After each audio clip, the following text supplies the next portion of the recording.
Once upon a time, I sat down to write a story. I decided I was going to write a thriller. How hard can that be? And I thought, I'm just going to sit down and I'm going to write what I want to write. And then I'll go back and I'll make sure that it all makes sense. I'll do one edit and that'll be it. And so I set out to write this thriller. It was the biggest mess you have ever seen in all your life. I brought in characters willy-nilly. I had characters disappear. I brought them back. I had evidence. I created all kinds of clues, and then I would forget what clue I just created. And it was just, it was an absolute mess.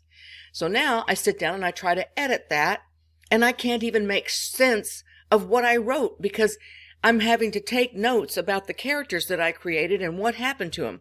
I'm having to keep notes about what evidence I created and where that evidence was located and what happened to the evidence after it was located. Oh my goodness. And I don't even want to get into the DNA situation that I was trying to incorporate into the story. So what did I need to do? I needed to start with organization. And I'm going to show you the two choices that you have to make for how you're going to organize this story. One is through a traditional outline. This is a traditional outline with this is not using Roman numerals, this is using alphanumeric. Okay, so we have the introduction, we have the supporting points, all of which can be applied to narrative writing. It can be applied to fiction. Okay, so we go down here and this is the traditional outline. Okay, is people who like to chart and graph their stories. Now this one is too simple, and if you were to choose this option, which you certainly may, this needs to be much more detailed. Instead of just this simple thing here, these boxes would need to be filled in with content so that I could follow your logic as you prepared this story. But some people like to do things in diagrams and charts. I've had some math students and other students as in the sciences who really enjoyed graphing a story like this. And I absolutely am for it if you want to do it that way. Now let me show you a third way. The beat sheet. This example that I'm showing you is from the book Save the Cat by Blake Snyder. I believe that book can be obtained in a number of different forms if you like this way of structuring your story. Primarily, Blake Snyder is discussing screenplays, but the same can apply to written narratives. And this is the beat sheet. This will translate into bullet point beat sheets. Now, all of that is just fine if you are writing any number of types of stories, because the rules for comedy, the rules for drama are pretty clear-cut in a 3-act structure. Something happens in Act 1, something happens in Act 2, and the story comes to a close in Act 3. Okay, so this is information for you to see here. I like to use the beat sheet, but I want to show you something that's really important.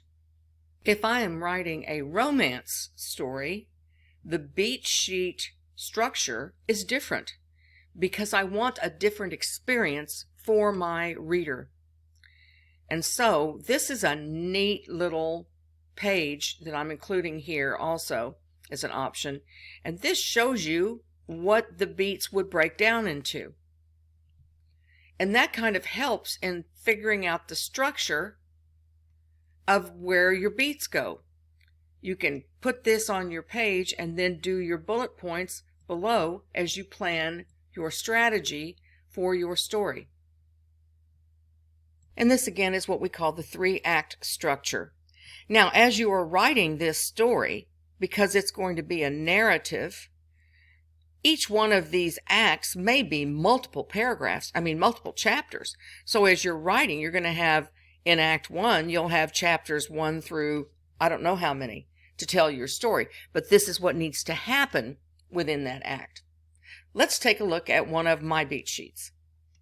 So this is a beat sheet where the characters are listed at the top. Then this is going to be a 9-act, or would be 9 chapters if I was writing this out narrative style rather than as a screenplay. And I have everything organized. I have what's going to happen in this. This is the basic thing. So as I'm writing a beat sheet, I can always go back to what needs to be included in this act or chapter, depending on what format I'm using. I have it broken down here, and then each one of these chapters is somewhere around the area of 10 pages, and I've included research where I needed to include research. It does not include dialogue, it includes what's happening, so it's a beat sheet. And I have the beat sheet organized so that I can easily see what's happening every step of the way.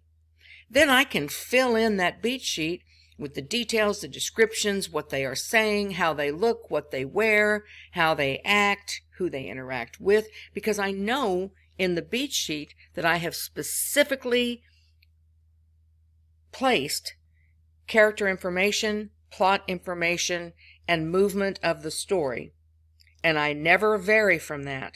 Then when I go back to edit that draft, it's much easier because everything makes logical sense, and now I have to just look for some things that might be repeated. I am famous for repeating the same word, and when I go back and edit, I'll go, oh my gosh, how many times did I use the word fabulous? I have to go back and do a search for that and then change that up and edit and make it exactly what I want. To summarize, whatever form you choose to organize your story needs to be submitted in a way that I can understand and that I can follow. If it's, I sometimes do graphs and I do that on paper, and if I do that, then I need to scan that and I need to be able to follow what you have written. You cannot turn in a sloppy paper with a circle here and a square there and expect that I'm going to be able to understand it. I need to be able to follow your logic. Okay, so here's the traditional outline. That's an option. Creating a detailed graph. All of these boxes would be filled in with detail rather than just a general story there. I need to be able to see what's happening. There's another way. Somebody has organized a story this way. That's fine too, as long as I can understand it. Creating a beat sheet with the Blake Snyder or any other kind of beat sheet that you would like to follow. A beat sheet is a series of numbered or bullet point items that are contained as you organize your plot as it moves forward. The beat sheet here for a romance beat sheet can be applied to anything, a coming-of-age story. It does not have to always be a romance. Romance can be many, many things. Coming of age, disappointment, a person's inner journey, existential crises, all those are under that same genre of character-focused rather than event-focused. And this is that format there that can be used instead of acts. You would be using chapter. You can use act and then show chapters underneath this. It's all organization. Or I can write the descriptions here, and under this act, I come up with the numbered bullet points of things that are happening in this act. And each one of those might be a chapter within a section, organizing the events as they take place. Whatever method you choose to show me a demonstration of your organization and structure of your fictional final narrative essay needs to be detailed. It needs to be presented in a way that I can understand so that I can follow your logic from your outline, your beat sheet, your graph, to the written story that you have chosen. And I'll be able to follow that logic. It's very important. So make sure it's detailed, make sure it's well written, and make sure I can follow it.